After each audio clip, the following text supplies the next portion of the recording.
Welcome to the belly of the beast, to the den of the Illuminati, home of the almighty media. That's how powerful we are, that's how influential we are, and we're not stopping anytime soon, so get used to it.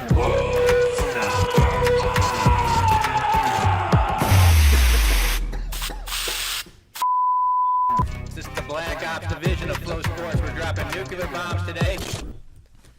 What up, everybody? Welcome back to the show. It's Reed. There we are. What's up, everybody? Welcome back to the show. Who's Number One podcast. We got a fun one here for you guys this week.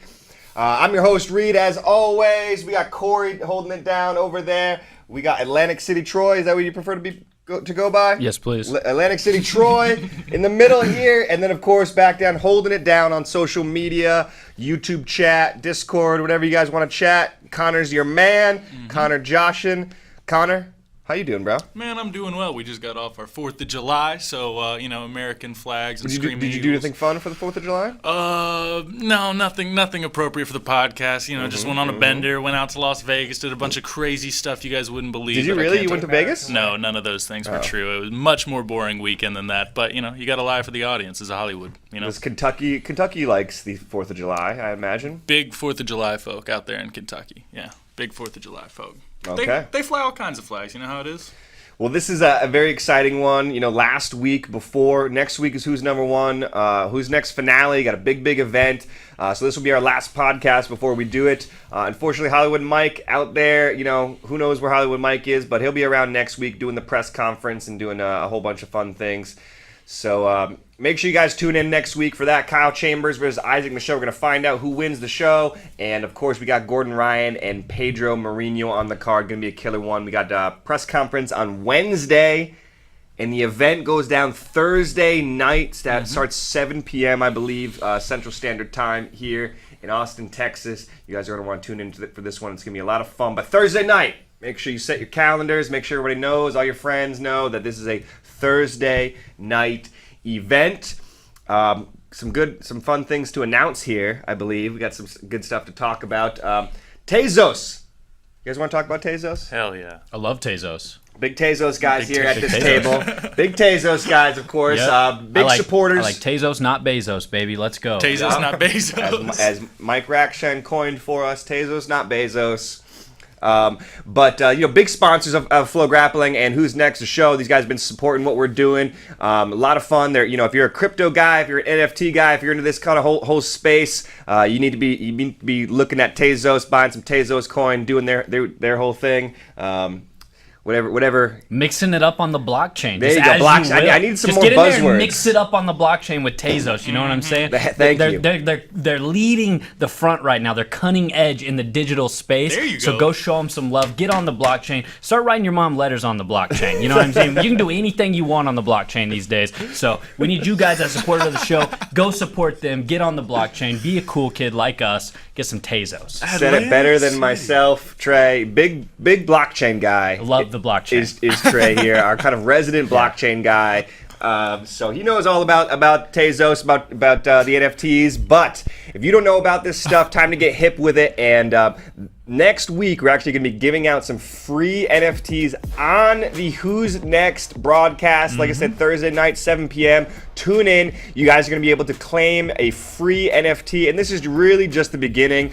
We're going to have lots more to come with Tezos, and claiming these NFTs means that you get access to free seminars with some of your favorite athletes coming up, and all types of kind of things are going to be coming along. This is our, just getting our feet wet with these free NFTs, but like I said, lots more to come. We're going to have bigger NFTs, a lot more fun stuff to go. But claim your totally free NFT during the upcoming broadcast here of Who's Next finale. All you gotta do is scan the QR code on your desktop or connected TV with your phone. You just connect your Gmail account or your social media account, and you will receive a free one-of-a-kind, or actually I don't know if they're one-of-a-kind, but a free, totally awesome Who's Number One, Who's Next NFT. So, and that's not all, right? Yeah, Tezos is also bringing back, finally, the submission bonus. So every athlete who hits a submission during Who's Number One, Who's Next finale will receive 500 in Tez coin, which as of this morning was a little over $700. So big bonus for everybody going for a submission. They'll also receive one of these iconic kind of Tez coin representations. Look at that. Yeah. That's awesome. Look at that Beautiful thing. looking coin, nice little Who's trophy number to one? say, hey man, I hit a submission of Who's Number One. Yep. And that's really what it's all about. These guys are helping us get more money into the pocket of the athletes for putting on a good show, which, I mean, who doesn't support that? Absolutely. So if you guys are into the crypto thing, make sure you guys tune in to the broadcast on Thursday night. You'll be able to get a free NFT, and it will open up a lot more doors into more Tezos stuff and more opportunities. As we continue down this path with a sponsor like Tezos, who loves grappling, which is a really cool thing to have a sponsor in the crypto space. But these guys, they're real big grappling fans. Love what we're doing over here. So really excited about that, and plenty of fun things that we're going to be kind of revealing on this Who's Next broadcast. We got a lot of good some content that you guys might not be expecting coming up here soon. So a lot of surprises on the broadcast and everything like that. Tune in. It's going to be fun. Connor, take it away. Man, super exciting stuff. We do have GS in the YouTube chat. We also got a few more. Max W. It looks like he was the first one in there, so shout out Max. We got a few guys in there. If you guys have any questions for either us or any questions you'd like to field about the athletes in question, about the Who's Next finale, go ahead and throw them in the YouTube chat. We'll make sure they get answered. Yeah, super fun stuff coming up this week. I was actually curious, Reed. This is the conclusion of something you've been working on for a long time. I mean, we finally get the finale of your baby. How do you feel, man? Oh man, you don't want to know how I feel. Oh, tell us. Man. I don't know what that could mean. No, it's coming towards the end here for sure. I'm anxious and I want it to be a good fight, and I want to know who's the winner. Of course, we've been working on this thing for a long time, basically about a year now. Love the final. Love that after 16 people, we came at the end with two guys who I think are destined to become stars in this sport. Isaac Michelle and Kyle Chambers. Both these dudes are absolute savages and some of the coolest people I think we've got to kind of interact with and hang out with. So I think they're destined. Both these guys are destined for big things. Both guys are killers, and but there can only be one. That's kind of the best part about it. Is only one person gets to win here, and I've racked my brain 1,000 times, kind of thinking about how this is going to go and which way it's going to go. And sometimes I'm leaning Isaac, and then the next day I'm leaning Kyle. It's I don't really know what to expect, to be honest. I think it's going to be a crazy one. One of the first times we've ever done a no time limit match, or I think actually the first time we've ever done a no time limit match on an event. So, a lot of question marks, of course. But, the good thing about it is we're going to see some good jiu-jitsu. Both these guys are elite, and we're going to see some submissions. Yeah, and these guys have to know, too, that, if you think all the way back to the very first, Ultimate Fighter, right? Stephen Bonner and Forrest Griffin.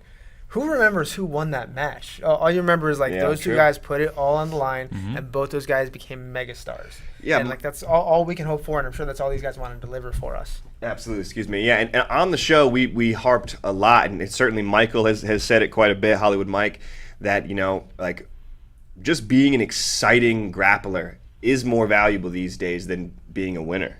Going out there, putting it on the line, throwing submissions, and making this is entertainment at the end of the day, and we all love jiu-jitsu, but we all love to be entertained even more.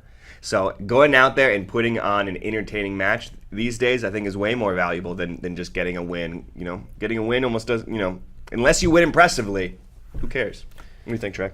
Yeah, I'm super excited for the match. I think, like you said, obviously there's going to be one guy who comes out of this, and he's the Who's Next champion. But just like you said, all these guys are great personalities. They have great jiu-jitsu. They're all kind of now on this path to be stars. I mean, look at guys like J-Rod, who went on to have so much success at trials.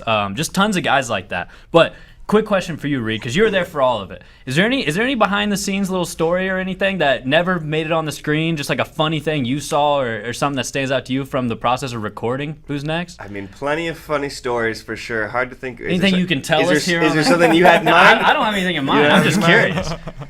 I don't know. I'm kind of getting put on the spot. nothing jumps out at the moment. Uh-huh. Funny story. Was something jumping out to you, Connor? Nothing. Nope.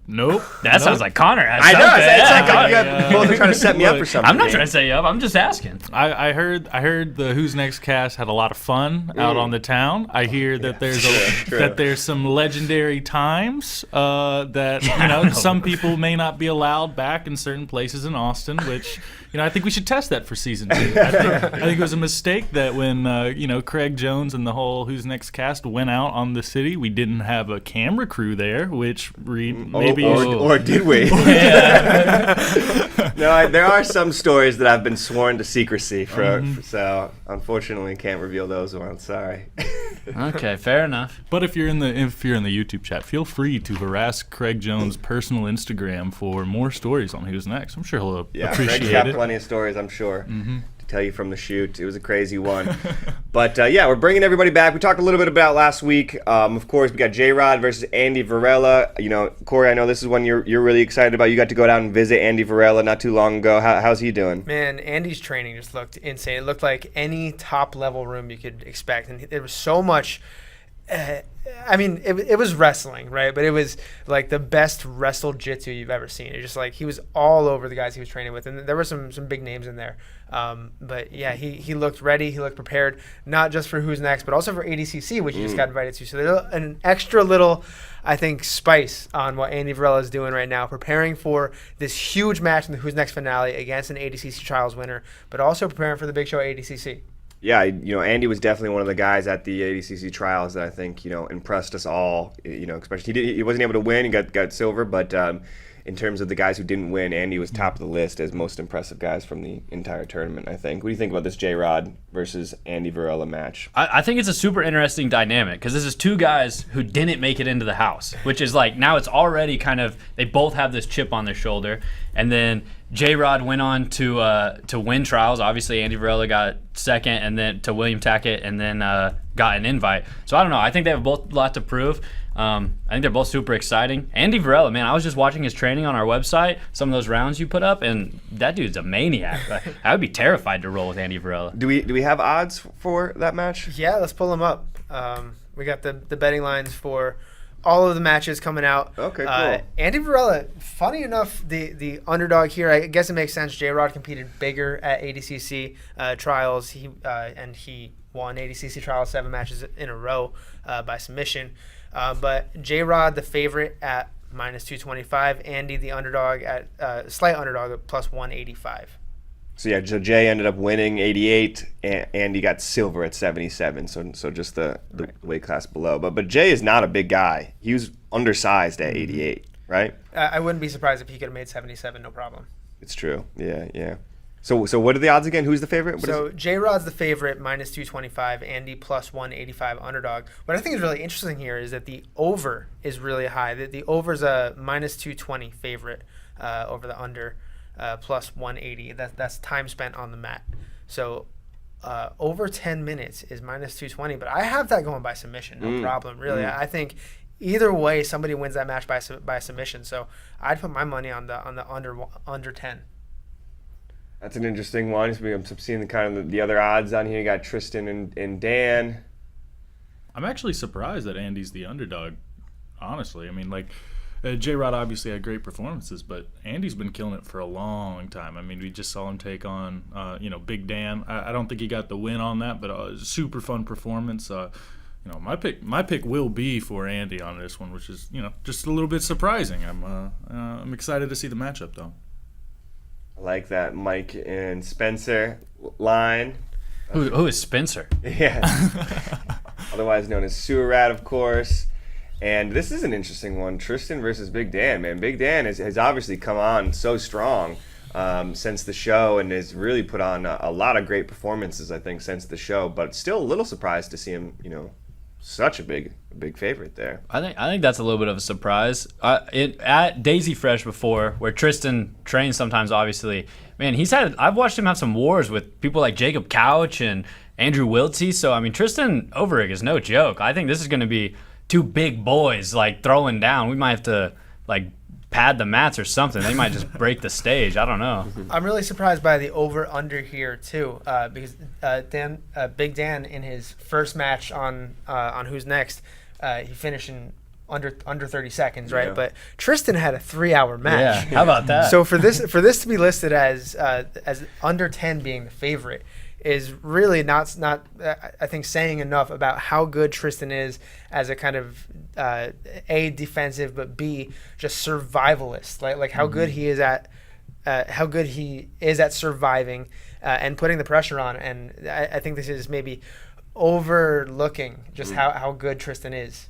Yeah, and Dan's huge, but man, Tristan is a big boy too. Yeah. Like he's gonna match that physicality with Dan. So that's why I think that's a really interesting match. I don't think we've really seen too many people be able to match the physicality of Dan.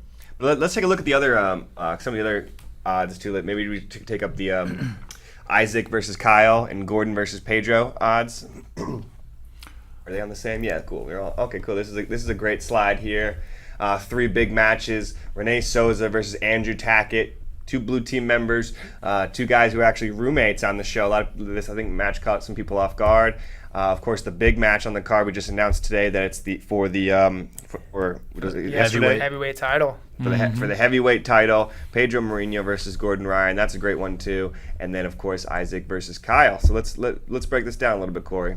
Let's start. You want to start with Renee and Andrew? Yeah. Yeah, Renee had, I can't remember exactly how long his matches were, but I think he went kind of deep waters a couple times, right? But had, of course, that great buggy choke against J-Rod to start. That one was pretty quick. That one was like 5 or 6 minutes. Yeah, and then he ran into, of course, Jansen Gomez, who Yep. that was a battle. I think we've all called that maybe one of the best matches of the event, of Who's Next. Yep. And then Andrew Tackett, of course, like everybody knows what to expect from Andrew Tackett Jiu-Jitsu. It's persistent, it's aggressive, it doesn't stop.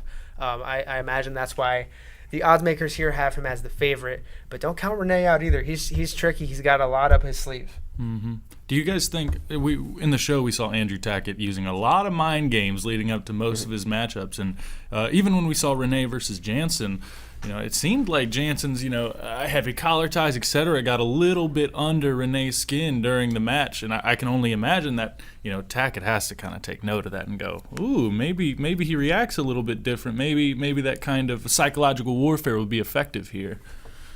Yeah, true. I mean, I honestly think that these 2 guys are 2 guys who really get the kind of go for broke mentality, and that's what you gotta love about both of them. Win or lose, they both go out there and throw the kitchen sink at their opponent. Renee's gonna be throwing up buggy chokes and dead orchards, I'm sure, and Andrew's gonna be throwing cartwheels and backflips and stuff like that. Like this one, I just have a feeling is gonna be action packed. Yeah, maybe I just want to see these guys get paid on submission bonus, but I have the under here as well. I think the under's the way to go on this matchup. I think somebody's getting submitted. You trying to pad those pockets, Corey? Man, trying to get the athletes paid. I like that. I get paid. No. And yeah, where can they bet on this stuff? These are up on Bet Online, but I think they're also up across the sports betting sites. Perfect. So go out there, try to make some money. This is a match that you guys can make some money on here. If Pedro pulls the upset, boy, you could come away with a big day. Pedro Mourinho, Gordon Ryan, of course, no surprise to anyone that Gordon Ryan is the overwhelming favorite here. But what do you think, Trey? What kind of chance do you think Pedro has here? Man, I think if you don't think Pedro has a chance, then you haven't been following along with some of his recent performances. As well as for Pedro, this is a chance for him to become the double champ. Who's number 1 double champ? That's big time. Just beat Craig back in January. Craig. Yep, Nogi world double champ or double gold. So yeah, obviously Gordon's the favorite. He's probably always going to be the favorite anytime there's odds. But yeah, I think Pedro's a very physical guy. He's obviously super confident, which is, I think, an aspect of maybe. I'm not saying everybody who's competed against Gordon isn't confident, but I think there's a lot of times where people kind of know of the beast that Gordon is, and that how it's like an opportunity for them to kind of rise up. I don't know if Pedro necessarily views it that way. He's a super confident guy. He kind of knows he's the man, and he's going to bring an exciting style to it. Very aggressive, as you can see in this highlight. He's definitely not gonna hold anything back from Gordon, who is a notoriously slow starter, right? Gordon likes to kind of get into his guard and feel the waters out and assess his opponent. Pedro is 100% not going to let him play that game, right? Whether they start on the feet or whether Gordon pulls first, I think Pedro is going to start sprinting at him. So if Pedro can make something happen early, I think he offers a dangerous threat to Gordon. Yeah, and I think Gordon was able to exploit his leg lock deficiency, the last time they fought, and I think we've talked a lot about this being a different Pedro, but especially with the leg lock game. I think you've seen him be much more defensively sound in the leg locks, obviously able not to get leg locked by Craig Jones, who's one of the very best leg lockers in the world, and he's even out there submitting people with his offensive heel hook moves these days. So he's been studying those positions, and he's going to be well versed in them, much more than he was back in 2019 when they fought. So I'm excited to see the kind of progression that Pedro has made, and see what kind of tricks that Gordon has up his sleeve, because that Gordon is planning some fun stuff, and he's going to be trying to do some interesting things, and we'll see if Pedro's able to shut him down. This is, remember, a 30-minute match, so I don't know how often Pedro has fought in 30-minute matches, right? But Gordon notoriously kind of drags his matches out. So I don't know if that's a way to nullify some of these explosive, aggressive attacks that Pedro has. When we watched the Craig match, it looked like both guys were starting to wear a little bit. I don't know who had the worst of the kind of fatigue, but that definitely plays a factor in the way that we're looking at this match. Absolutely could go 30 minutes, but who knows? If they get a submission before that 30 minutes, they will walk away with 500 Tez coins. Woo! Big money. The Tez bonus. What do you think about this match back there, Connor? This is a big one for the heavyweight title now. Pedro versus Gordon. Yeah, there's a few things to kind of dive into. I think first off, you guys were talking about Gordon being a little bit of a slower start. If you watch his last Who's Number Ones, it kind of looks like he has a habit of getting to a point where he could finish early on and letting go and kind of rebaiting the hook and doing it again later in the match, which may work in Pedro's favor. I mean, Pedro can kind of fire off pretty early without the same kind of concern for getting locked up and finished early, because, even if he does get caught, Gordon may just release and try again. I think on top of that, Gordon's kind of sat in a weird spot on Who's Number One, where, when he was competing against all the heavyweights, or competing more often, we didn't have the belts yet, and he's kind of sat as the de facto top guy until Who's Number One championships, where he couldn't actually compete. And then, we had the heavyweight title go to Tim Spriggs, and, there's been a whole bunch of updates now, but this is the first time we can see Gordon with the Who's Number One strap that, if you ask him, I'm sure he believes that he's, deserved the whole time, or in his eyes, he's been the champ, So that's super exciting. We did put a poll in the chat. I'm going to end it now just so I don't speak incorrectly, but it looked like over half did not think that Pedro has a chance or a path to victory over Gordon, which, is surprising or otherwise. We also put one in there. The majority of the chat, 58%, thinks J-Rod's going to take out Andy Varela. So super interesting. Yeah. Wow. 58%. 58%, and then 63% said Pedro does not have a path to victory against Gordon. But man, I think in the words of Atlantic City Troy, you guys are going to have another thing coming. He didn't say that, but you have another thing coming. Pedro has a beautiful shot to get the double belt. That's super exciting. Yeah. I would take the over in this one for sure. If we're talking betting, it's over 15 minutes is plus 150. I'm going to go with that. Gordon's slow starter. Pedro's incredibly athletic, very strong guy. So I think he'll for sure hit that 15-minute mark. So if you're a betting man, if you want to go win a bunch of money, make some money off that, and then go invest in Tezos. And that's not financial advice, but that's what I'll be doing. Mm-hmm. And then let's touch on the final there too, Corey. What's this looking like? Yeah, of course. So this one's a no time limit, so that changes things for us here. But Kyle Chambers, the underdog at plus 250. Isaac Michelle, the favorite, at minus 310. I imagine his performance at the ADCC Australian and Asian trials definitely played a role in his line there and his odds. He submitted most of his opponents at a higher weight class than he generally competes at. So that'll make him the favorite, but I think people are sleeping on Kyle Chambers in this match, giving him a plus 250. That for me, the bet to take outside of the timelines. Yeah, I think Kyle's just been kind of quiet since the show competition-wise. I know he's doing a few things here and there, but Isaac has just been on a tear. Of course, the trials winner, done a bunch of other competitions in there. So I think we've seen a lot more of Isaac since the show. Maybe that plays into it. But interesting line. Minus 310 is what Isaac is, huh? That's an interesting. I thought it would be a little closer. I feel like, but. What do you think the size difference is between those guys? Is Kyle significantly bigger than Isaac?